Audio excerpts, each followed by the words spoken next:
Quienes promovieron la proclamación de Guaidó como una alternativa a un segundo mandato de Maduro lo hicieron sobre la hipótesis débil de que el inminente colapso institucional derrocaría al régimen. Han transcurrido más de 3 meses desde que Venezuela entró, el 23 de enero pasado, en una fase surrealista de su ya larga crisis política. Durante todo este periodo, el presidente Nicolás Maduro ha seguido en posesión de atributos fundamentales del ejercicio del poder, tales como la jefatura de la administración pública o el mando de la Fuerza Armada, pero ha tenido que convivir con un presidente encargado en la figura del diputado Juan Guaidó, quien a falta de poder efectivo goza del apoyo del Parlamento, del reconocimiento de un grupo de países en su mayoría latinoamericanos y europeos, además de Canadá y, por supuesto, de Estados Unidos. Si la cohabitación de dos presidentes en un mismo sistema político es absurda de por sí, más aún lo es que dicha situación se haya prolongado en el tiempo sin que se vislumbre una perspectiva clara de resolución. La realidad es que quienes dentro y fuera de Venezuela promovieron la ruta de la proclamación de Juan Guaidó como una alternativa política a un segundo mandato de Nicolás Maduro, lo hicieron sobre la hipótesis débil de que, en el marco de la profunda crisis económica, social y humanitaria que vive el país, el reconocimiento internacional masivo sería el elemento catalizador de un colapso institucional que llevaría, en cuestión de días, al derrocamiento de Maduro. El segundo supuesto fantasioso sobre el cual cabalgó esta estrategia es el de que las únicas fuerzas democráticas de Venezuela son aquellas que conforman la coalición antichavista que domina la Asamblea Nacional desde diciembre del 2015. Que la realidad fuera terca no estaba, sencillamente, en los planes. Esta enorme simplificación fue la que condujo a suponer que, para que Venezuela recuperara su funcionamiento democrático, bastaba con reemplazar por la vía de los hechos a Maduro por los adversarios históricos del chavismo.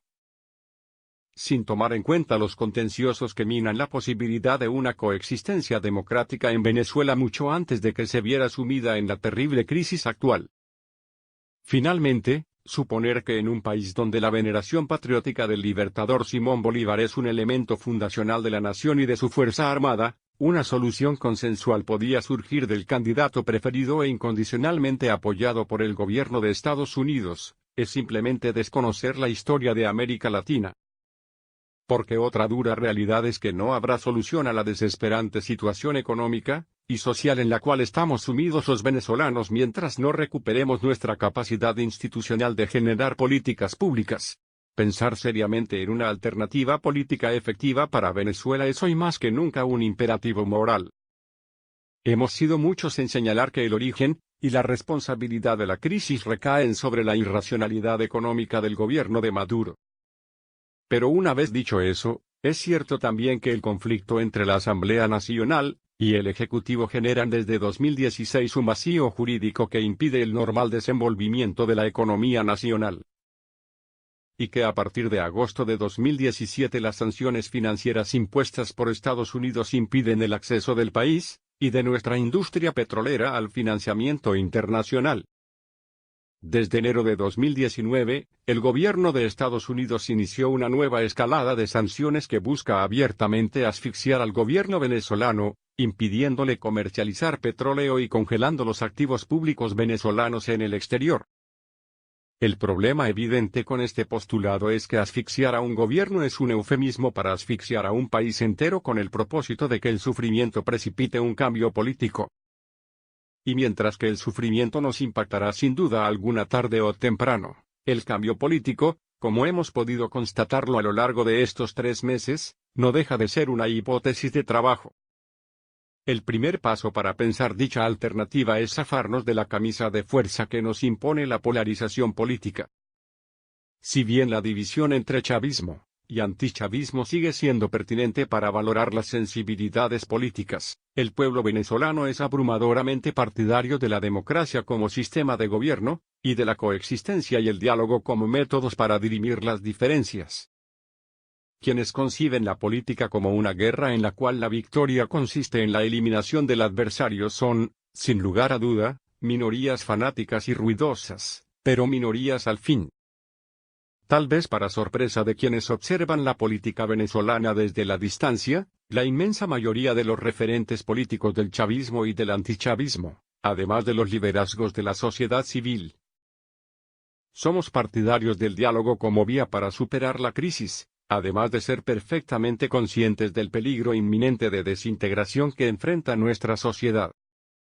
Más sorprendente tal vez aún, la Fuerza Armada venezolana es perfectamente consciente de la grave coyuntura que atraviesa la nación, a la vez que es partidaria de una solución política democrática y respetuosa de la soberanía venezolana, de la cual se siente legítima guardiana.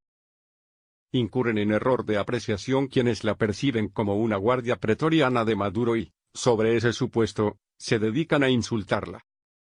Ofender o amenazar al ejército con el cual Bolívar le dio la independencia a media Suramérica, es una extraña manera de labrar un futuro político en Venezuela. Lamentablemente, quienes llevan hoy la conducción de ambos polos tienen mucho más presente su proyecto de poder que su proyecto de país, y son los principales interesados en mantener una situación de conflicto latente. Reducir la compleja situación venezolana a la escogencia entre dos liderazgos excluyentes es perder de vista que lo que está en juego es la viabilidad misma de nuestra sociedad y de nuestro sistema democrático. Numerosos liderazgos políticos y sociales de tradición chavista, antichavista o independiente, hacemos en este momento esfuerzos dentro y fuera de Venezuela para crear espacios de diálogo y entendimiento. Es tiempo de romper con este falso dilema. Coincidimos en que es necesario un proceso de retorno concertado al normal funcionamiento de nuestras instituciones democráticas, sobre la base de un acuerdo nacional inclusivo que garantice la coexistencia política de todos. Tenemos diferentes opiniones acerca de la ruta a seguir, pero coincidimos en que al final del proceso debe haber comicios que renueven los principales cargos de elección popular. La urgencia de dedicarnos tan pronto como sea posible a trabajar en la superación de los problemas económicos y sociales que nos abruman nos prohíbe permanecer de brazos cruzados como espectadores pasivos de un conflicto de poder. Ciertamente, un proceso de diálogo político nacional debería idealmente incluir a los dos protagonistas de la crisis. Pero de no ser esto posible en lo inmediato, es necesario avanzar incluso sin ellos, congregando a todos los partidarios de una salida pacífica, democrática e inclusiva en una gran fuerza social y de opinión que actúe como un referente de razón ante la perspectiva de la destrucción total del tejido político, económico y social que aún nos une. Quienes desde la comunidad internacional dicen promover sinceramente una superación de la crisis deben repensar su estrategia a la luz del callejón sin salida por el cual ha transitado Venezuela a lo largo de estos 3 meses, y deben apoyar decididamente estos esfuerzos nacientes. El tiempo juega en contra de todo el pueblo venezolano.